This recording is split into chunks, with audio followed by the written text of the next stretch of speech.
On my way home, I heard a woman running after me. Before I could turn back, she fell on me, crying heavily.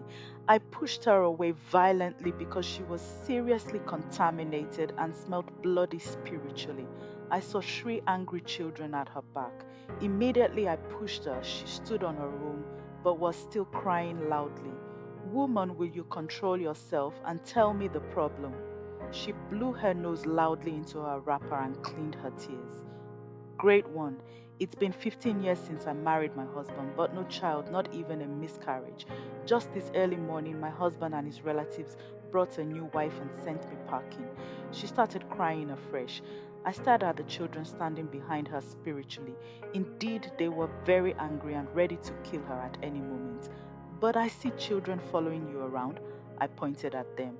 She jerked in fear and stood close to me. Chineke mi kedu ha? My God, where are they? I now turned and faced her in displeasure. I saw blood all over her. Who did you kill, and why is there blood stain on your hands? The woman stared at her palms and looked at me. I didn't kill anyone. Ooh, look at my armpit. No hair. My hands are clean. She protested in confidence. Why did you abort these children? Woman, she broke down in tears and cried. Ezenwani, okwa mukbe anyi na agba iche na madu by ihu. It was in my youthful age when I was having fun. It's been long 17 years ago. Biko Nyerem aka please help me. She pleaded in fear. I sighed. There are the ones that tied your womb not to conceive.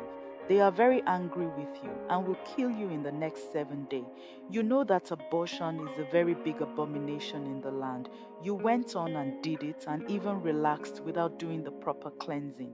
The land is against you, and if you don't do the necessary, you'll die a shameful death, I concluded. The woman landed herself on the ground and cried, please, I'll do anything they want me to do. I don't want to die yet. Please beg them to forgive me. Ooh, I'll do the cleansing. She shook with fear. You know the items used for the cleansing, I guess? She nodded. Bring them to my house tomorrow afternoon. The woman was happy. Thank you. Ooh, may my chi bless you, and may the gods of our land keep you. She tried to run home, but she stopped in fear. What's the matter? I asked. She looked around as if being scared that someone might hear her. I hope they won't come after me to kill me, she asked in fear. I told you that you only have 7 days to live if you don't do it. I walked away. In the early hours of the morning, while I was communicating with my personal spirits, I heard a woman running to my spiritual chambers crying. I rounded up everything and came out. I saw a woman carrying a decaying child with rotten buttocks. The child was still alive. My enemies had succeeded. Ezenwani, see what they did to my child. She cried bitterly while carrying the child. Maggots were falling down from his body. It was indeed a disgusting sight. Efo Olekaodi, how old is he? I asked. Onwa Agaime Afo Ise, he'll turn 5 years this year, she replied. Drop 10 cowries in that clay pot and stop panicking. If not, you'll leave here, I ordered. She obeyed but tried hard not to cry by biting her fingers bitterly. Have you urinated this morning? I asked.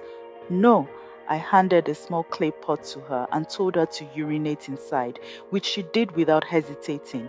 I collected the boy from her and put him inside a big basin. I began to bath the child with the urine. Madam, please go outside and pray to your chi while I pray to mine. I told her. She left.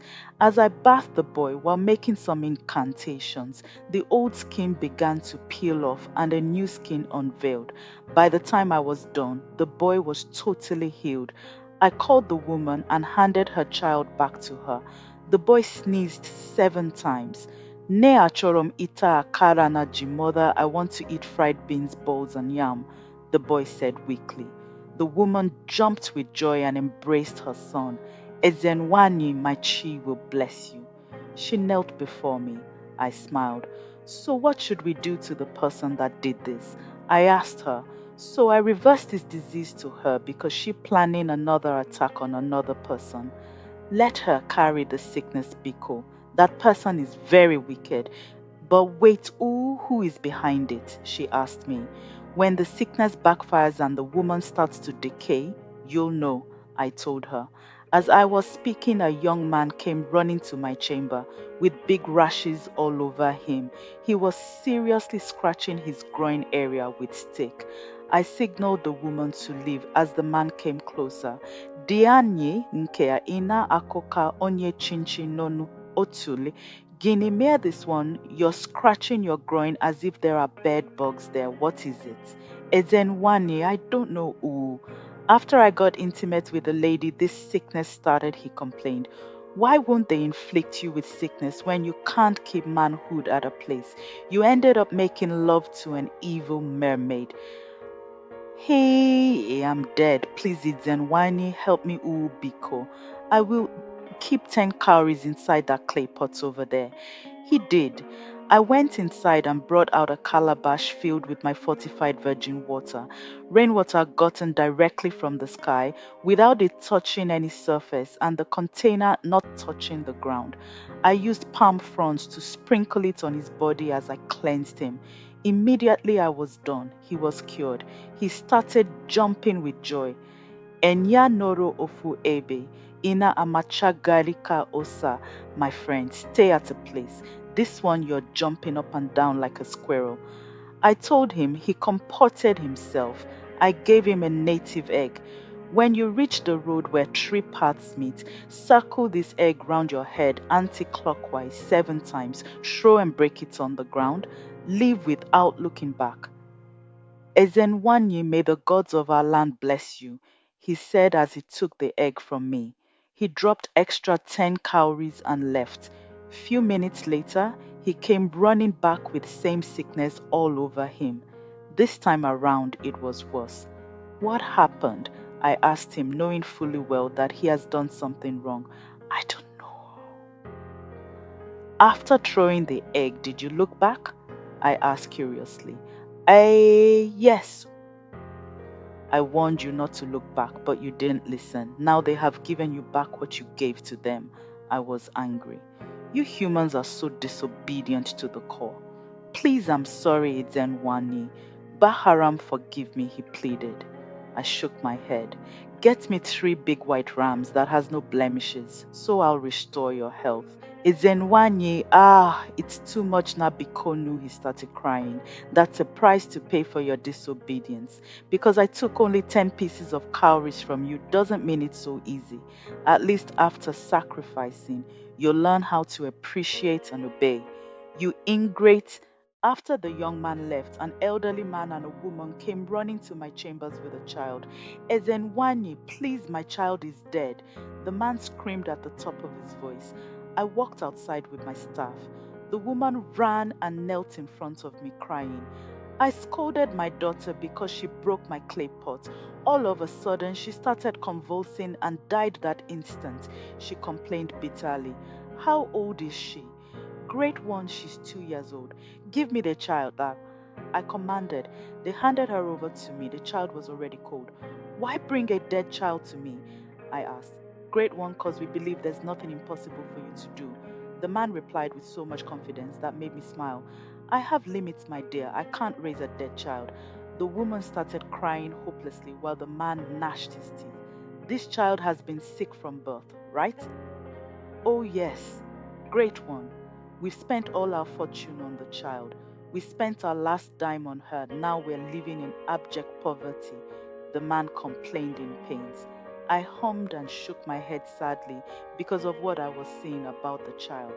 You've been looking for the fruits of the womb for the past 5 years, I told them. Yes, please, she's our first issue. Ooh, the woman wept.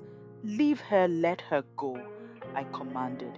She's just an Ogbanje who came to frustrate you people. It's the oath she made that once she break your clay pot and you scold her, she'll die. Her type is just come and go, leaving their earthly family in pains and poverty. Husband and wife were confused. Don't worry, another child will come, a child who will restore everything you lost. Weep no more, woman. The woman wiped her tears gladly, kept 10 pieces of cowries in the clay pot inside my chambers, thanked me, and left. After going to the forest to pick herbs and cut roots, I came back home extremely hungry. Immediately I reached the door of my hut. I felt thick black cobwebs on my face. I angrily pulled it out. I reached for my alligator pepper in my bag, took out 7 seeds and chew while making incantations. I spat it out 4 times. Obiara Igbumgbu, Onweya, anybody that is planning my death will kill himself instead. I came out of my hut and was shocked to see a little girl standing with a tray of food. She was extremely fair and thin, as a lapa covered her flat chest and tiny waist. Ezenwanyi, Ubochi Oma Ezenwanyi. Good day, she greeted, revealing her scanty set of teeth. I responded positively while trying to recall the familiarity of the face. My mother said I should give you this food, she said humbly. And who is your mother, if I may ask? The little girl smiled. My mother is Erima, the wife of Mazi Ude, the daughter of Ichi Onochi, who lives near the village town hall. She said it's one of the ways she wants to appreciate you for healing my father of an incurable disease that nearly killed him. I remember the woman. I smiled and took the tray of food. Greet your mother for me. May my chi bless her and may my Ndi Otu Ogbanje protect her. Okay, Edzenwani, I'll do so. Have a nice day. She left. You too, I replied as I opened the plate to view the content. Abacha, hi, my favorite, and it came at the right time. The sight of the food made me salivate. I devoured the food hungrily. So yummy. This woman just prepared it the way I like. Ogba, garden egg, and enough pepper.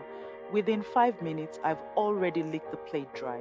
I scooped water from my clay pot and tried to drink. I felt a sharp, painful sensation inside my tummy, which stopped almost immediately. I ignored it and tried to drink the water. The pain surfaced again. I didn't know when my cup fell down from my hand and broke into pieces. I felt dizzy and nauseous at the same time. I fell on the ground and began to roll in pains. I've been poisoned by a witch who came disguised as the little girl. The poison is indeed a very potent poison. It weakened me within minutes and I started foaming in the mouth uncontrollably. They began to step out of the trees in pride. The witches, they came out in their numbers and surrounded me in my weak state. A deaf housefly always finds itself buried together with the corpse in the grave, the prettiest one said merrily. They laughed so hard that a heavy wind began to blow. My strength was already failing and my vision so blurry. The pain was so much that I couldn't stretch my hands to reach for my bag. At least I would find an antidote, though. I've never come in contact with this type of poison. Never. My breath was leaving me. I began to see myself leaving. I passed out that instant. I went back to my origin, under the Udara tree where I saw Olaedo, Asampete, and Ugo. Seems they were waiting for me. Welcome, Omalicha, Olaedo said with a smile. I frowned. I was just poisoned by the witches. Yes, you were, Asampet replied, breaking twigs nonchalantly. But I didn't see that coming, I complained unhappily. You didn't see it coming because we didn't want you to. Else you won't win the war, Ugo explained. I calmed down. We walked to the bank of a river near the tree. You have to dance first before you go into the battle with the witches. That was why we closed your eyes not to see what was coming. Normally that poison wouldn't have killed you. It won't be an easy one, or Malicha. They are so prepared and bent on doing anything to keep being in charge in that community, Asampit said. Asampit and Ugo positioned the drum well and began to hit it furiously while Olaedo sang. I got overwhelmed so much that I didn't know when I walked into the river dancing like never before. I felt so light and fortified. Before I knew what was happening, I went back to life. I woke up seeing myself lying pathetically on the ground near my hut. Lucky enough, no one saw me that way. I stood up energetically and dashed into my hut. I grabbed my staff and my leopard skin bag and left to the palace immediately. Igwe, I prostrated. You're blessed, my daughter. Please stand up. I could sense the excitement and hope in his voice. O king, I came to request for the service of the princess. He rolled his eyes. What for? The princess needs to join in the cleansing. I have a lot of maids and guards to help you with it. Why the princess? He asked. Because the royal blood is needed for the ritual to be successful. The king contemplated for a while. That won't be a problem, Ekemili, as long as it's for the benefit of the people I don't mind. And another thing, O king, what is it, my daughter? The ritual will start by 12:12 a.m. and nobody must be seen outside, be it man or woman, young or old. Anyone seen outside by that time will bear the consequences. I told him, that's not a problem, Ekemili. I'll send my town crier to announce it to everyone, and I'll send the princess to you in the evening. It was already 12 o'clock a.m. I stepped out with the princess, who carried a clay pot filled with fire and palm fronds in her mouth. I gave her a bell, which I told her when to ring it as I used palm fronds to sprinkle water all around from the clay pots I carried. I made incantations as we walked round the village barefooted. As the ritual was going on, loud shrieks were heard from almost every house. The screams and cries were so deafening that some people ran out of their huts. Unfortunately, they got killed that instant. A heavy wind began to blow, followed by thunderstorm, but that didn't stop us as we walked round the village 6 times. The seventh time we walked round the village, the noises stopped immediately. We stopped in front of the tree in the village square. By then, different colors and sizes of cats and owls were already gathered at the foot of the tree.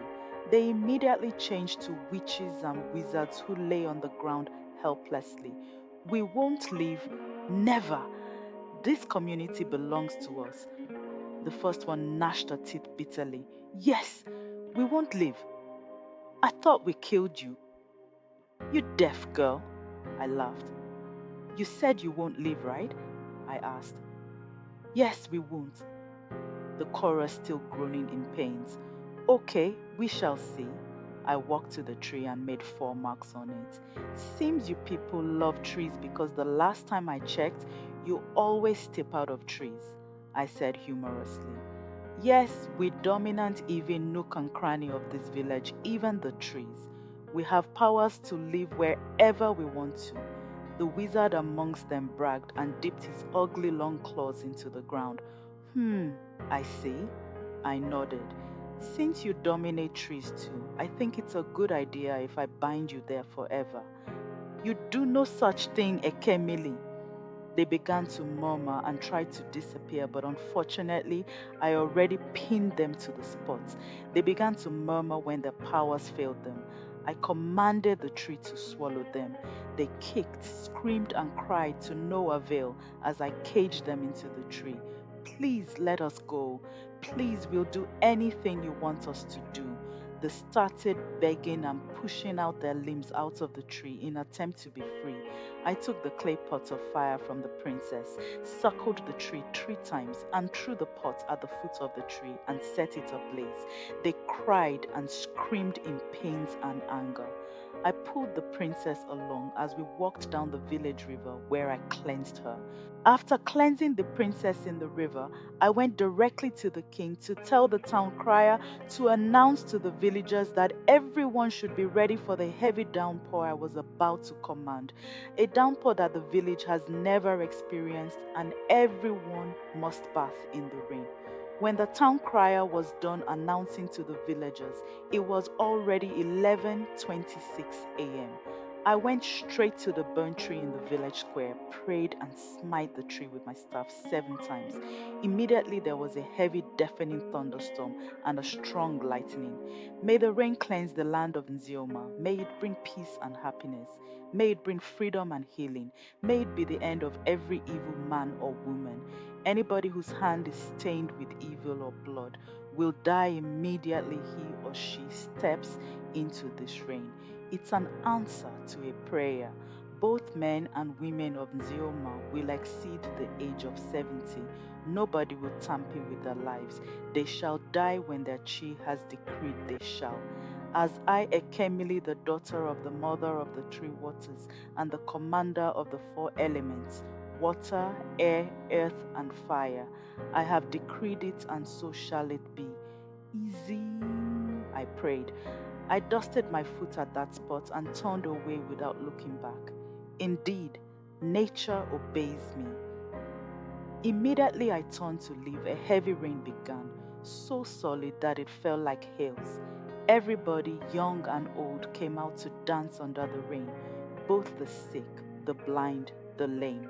People with different sickness or problems came out to bath under the rain. They regained their health that instant. Unfortunately, evil men and evil women who partook in the rain cleansing were struck dead that instant. They think I'm here to play. The rain lasted for good 4 hours. I didn't even know when exactly it subsided because I was so engrossed in sleep. I was awakened by a knock on my hut. I stepped outside to be greeted with a very beautiful sun, a sun that has never shone this way in the land of Nzeoma, Ezenwani Ututu Oma. I was greeted by a young lady who was decorated with native chalk all over her body. Ututu Oma Nwa Nem Kedu? I yawned. She didn't even allow me to finish yawning. She pulled me gently till we reached the village square. I was surprised to see the whole villagers, the good surviving ones, gathered with native chalk smeared all over their body. Ezenwani, they roared with joy. Before I could say Jack Robinson, they began hitting the drums for me. Come and dance for us this placey, they pleaded. I laughed. I need only 3 maidens to dance with me, and anyone that dances more than me will get married tomorrow, I challenged. Most of them laughed. You know nobody can dance more than you, Ekemili, one of the Ichi said. These people want to kill me with music. I danced till my feet ached. I perceived so much joy and happiness in the air. I've never been this happy. I quietly left them and sat under an ukwa tree nearby. Omalicha elelebe uku egbu ewu ugegbe oyibo. Someone hyped me from my back. I turned, who else if not a Sampete uncle?